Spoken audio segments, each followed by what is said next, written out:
Heran, tak habis pikir, bermacam-macam hal-hal yang aneh diputuskan untuk negeri ini, meskipun akhirnya harus dicabut kembali. Apa yang aneh itu dalam keputusan terakhir ini oleh pemerintahan Pak Prabowo? Itu sudah beredar 2 minggu yang lalu, sejak 2 minggu yang lalu sudah beredar. Tapi akhir-akhir ini kembali dianulir atau diambil kembali, diputuskannya untuk tidak dijadikan keputusan. Itu sebuah aneh, sebuah pemerintahan yang cukup luar biasa, terpilih 58,58%. Apa itu? Itulah sebuah keputusan bahwa rekening yang tidak ada transaksinya selama 3 sampai dengan 6 bulan akan diblokir. Kemudian tanah yang tak tergarap, yang belum ada SHM-nya, akan diambil alih oleh negara. Dan sejumlah kebijakan lain yang cukup aneh, yang cukup luar biasa. Kok harus rakyat yang ditindas dengan cara-cara seperti itu?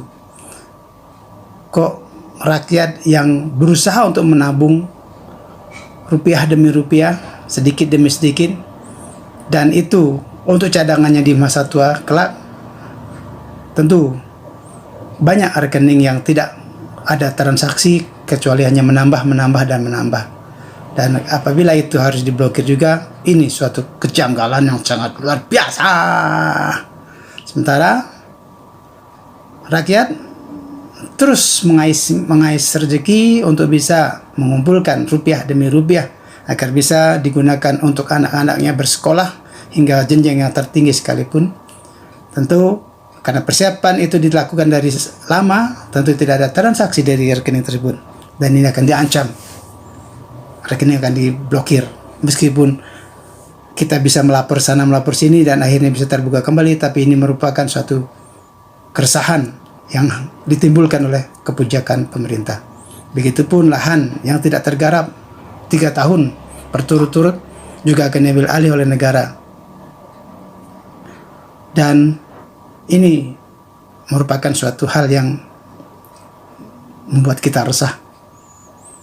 Kok keresahan itu malah diciptakan oleh pihak pemerintah? Bukankah pemerintah itu semestinya membuatkan kedamaian, membuatkan kesejukan dalam negeri ini, sehingga rakyatnya bisa leluasa untuk memenuhi kebutuhan dirinya sendiri? Dan kebijakan pemerintah seharusnya janganlah membuat resah masyarakat, membuat gaduh masyarakat.